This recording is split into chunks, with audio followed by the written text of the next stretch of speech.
Assalamualaikum warahmatullahi wabarakatuh. Shalom, Om Swastiastu, Namo Buddhaya, dan salam kebajikan. Selamat pagi, siang, sore, dan malam, teman-teman semua yang menonton video saya. Kali ini saya akan membahas struktur anjungan lepas pantai. Oke, baik, izinkan saya untuk menampilkan struktur anjungan lepas pantai. Oke, teman-teman, di sini di yang tertera pada layar ini adalah struktur anjungan lepas pantai yang sudah saya buat atau saya desain. Fungsinya ini untuk eksplorasi, pengeboran, produksi, pengolahan, dan penyimpanan minyak dan gas bumi atau yang biasa kita sebut dengan migas. Menjadi platform kerja yang menopang seluruh aktivitas industri migas di lepas pantai. Adapun fungsi-fungsi dari struktur anjungan lepas pantai yang sudah saya desain ini ada 7. Satu itu fasilitas pengeboran atau drilling platform. Kedua ada fasilitas produksi. Yang ketiga ada penopang peralatan. 4 ada tempat akomodasi personel. 5 ada penopang beban vertikal seperti berat sendiri dan beban peralatan dan dek. Lalu yang keenam ada menahan beban lingkungan seperti beban gelombang, arus, beban angin. Lalu yang terakhir itu yang ketujuh ada menyalurkan beban ke tanah dasar laut melalui sistem pile. Dengan demikian, fungsi utama adalah struktur produksi atau struktur tetap jangka panjang, bukan struktur rencana.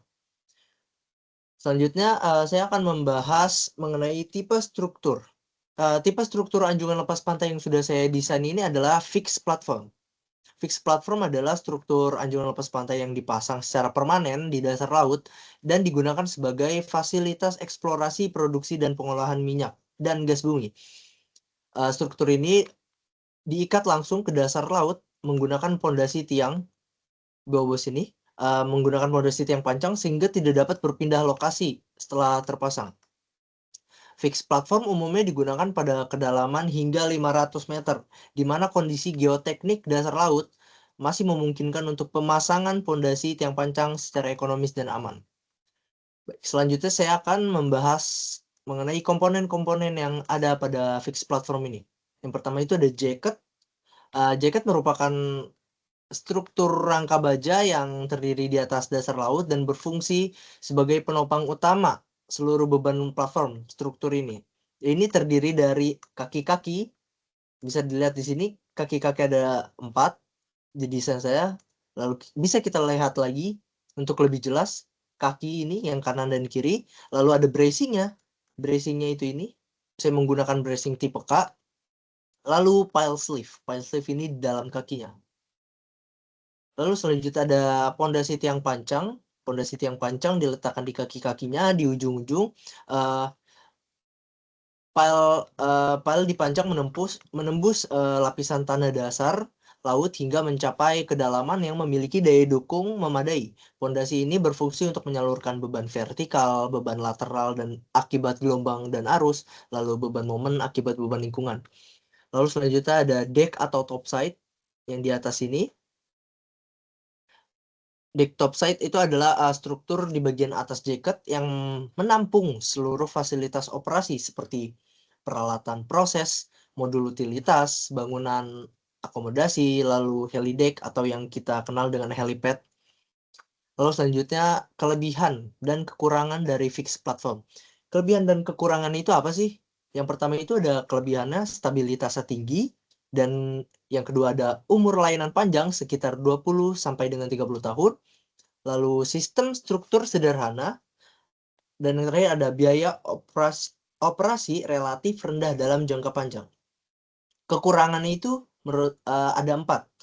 Yang pertama itu ada tidak dapat dipindahkan setelah instalasi. Jadi setelah dilakukan pemasangan di lepas pantai, platform ini tidak bisa dilepas lagi dan dipindahkan. Maka dari itu namanya fixed platform. Lalu yang kedua ada biaya instalasi awal cukup tinggi. Yang ketiga ada kurang ekonomis untuk perairan yang sangat dalam, yang lebih dari 500 meter. Lalu sangat bergantung pada kondisi geoteknik dasar laut. Oke, teman-teman semua, pemodelan struktur. Pemodelan struktur dilakukan untuk merepresentasikan perilaku global struktur anjungan lepas pantai terhadap berbagai kondisi pembebanan. Yang pertama itu ada penentuan sistem koordinat dan satuan.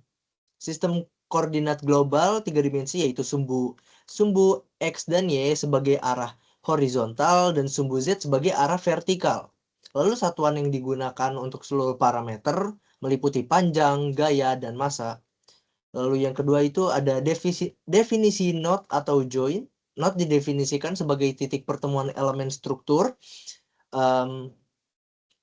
koordinat tertentu dalam sistem koordinat global. Node ditempatkan pada titik kaki struktur leg, titik penemuan bracing, nih struktur kaki leg, atau pertemuan bracing di sini pertemuan bracing, lalu titik sambungan antara jacket dan deck. Nah, antara jacket dan deck. Lalu selanjutnya ada definisi elemen struktur.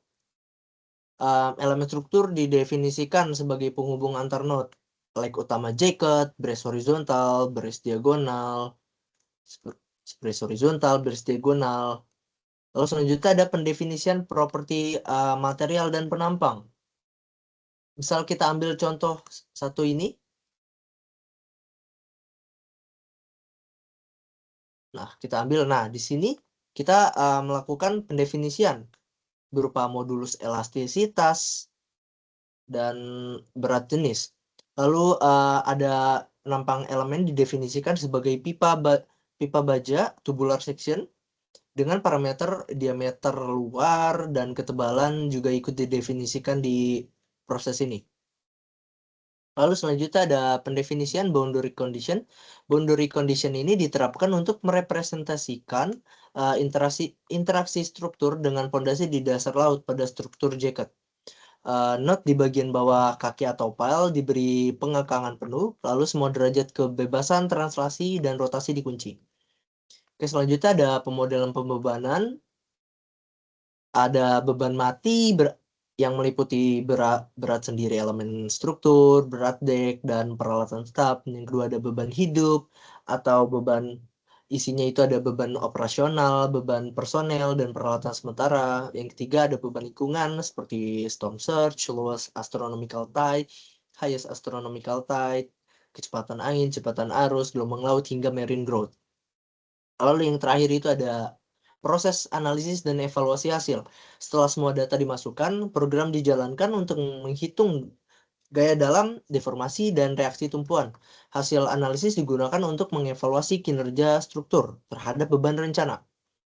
Oke teman-teman, selanjutnya saya akan menjelaskan mengenai konstruksi dan instalasi.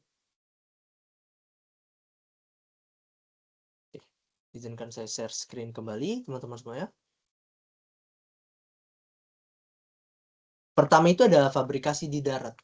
Seperti yang terlihat pada gambar yang saya tampilkan, ini struktur utama seperti jacket, deck, pile sleeve, hingga bracing itu dibuat di fabrication yard. Pekerjaan ini meliputi pemotongan dan pengelasan baja, pemeriksaan NDT atau non-destructive testing seperti ultrasonic testing, radiographic testing, magnetic particle testing, dan ada pelapisan anti korosi juga atau coating dan cathodic protection. Semua dimensi harus sesuai dengan desain yang sudah dibuat atau ditentukan. Selanjutnya ada loadout ke barge. Nah, jacket atau deck dipindahkan dari darat ke barge menggunakan skidding system atau self-propel modular transporter. Stabilitas barge ini diperiksa dengan analisis loadout dan sea fastening. Selanjutnya ada transportasi ke lokasi offshore. Ini barge ditarik oleh tugboat seperti yang terlihat menuju lokasi instalasi. Namun ada beberapa faktor penting yang harus diketahui pada saat proses transportasi, yaitu faktor gelombang, faktor angin, faktor arus laut. Lalu dilakukan weather window analysis agar proses ini berjalan dengan aman. Selanjutnya ada instalasi jacket. Instalasi jacket sendiri ada dua metode. Yang pertama itu ada launching method. Itu jacket diluncurkan dari barge. Seperti yang dilihat, ini barge diluncurkan ke laut, diputar hingga posisinya vertikal, berdiri. Lalu yang kedua ada lifting method, itu diangkat langsung menggunakan heavy lift at crane vessel. jaket kemudian diposisikan tepat di lokasi menggunakan sistem positioning and survey. Selanjutnya ada pemancangan tiang pancang. Berikut ini adalah tiang pancangnya. Pile dimasukkan melalui pile sleeve pada jaket, lalu dipancang menggunakan diesel hammer atau hydraulic hammer, lalu kedalaman dan kapasitas dikontrol berdasarkan data geoteknik yang sudah ada dan blow count dan pile driving analysis. Lalu ada grouting. Ini rongga antara pile dan sleeve diisi grout. Fungsi dari grouting ini adalah mengikat pile dan jaket secara struktural, lalu menambahkan kekakuan dan stabilitas. Kualitas grout ini sangat krusial untuk umur dari struktur anjungan lepas pantai ini. Lalu selanjutnya ada instalasi deck. Instalasi deck atau topside, ini deck diangkat menggunakan heavy lift crane vessel. Ada dua metode untuk pengangkutannya, itu satu ada single lift jika beban dari deck ini ringan, dan yang kedua ada modular lift jika beban decknya itu berat. Deck diletakkan di atas jaket dan disambungkan dengan las dan baut. Lalu selanjutnya ada hook up dan commissioning. Jadi, pada proses ini meliputi penyambungan pipa, sistem listrik, instrumentasi, sistem keselamatan, lalu dilakukan juga pengujian mechanical completion, pre-commissioning, dan commissioning. Baik, selanjutnya jika semua proses sudah dijalankan dengan baik, maka platform yang sudah kita buat ini, yang sudah kita desain, dinyatakan ready for operation. Tetapi jangan lupa dilanjutkan dengan inspeksi rutin seperti structural integrity, corrosion monitoring, ataupun marine growth assessment. Baik, teman-teman semua, terima kasih yang sudah menyempatkan waktu untuk menonton video dari presentasi saya mengenai struktur anjungan lepas pantai. Saya harapkan teman-teman semua mendapatkan ilmu baru mengenai apa itu fixed platform atau struktur anjungan lepas pantai. Saya harapkan teman-teman bisa komen agar kritik dan saran itu sangat penting untuk saya agar saya bisa lebih baik lagi ke depannya. Oke, saya akhiri. Billahi taufiq wal hidayah. Wassalamualaikum warahmatullahi wabarakatuh.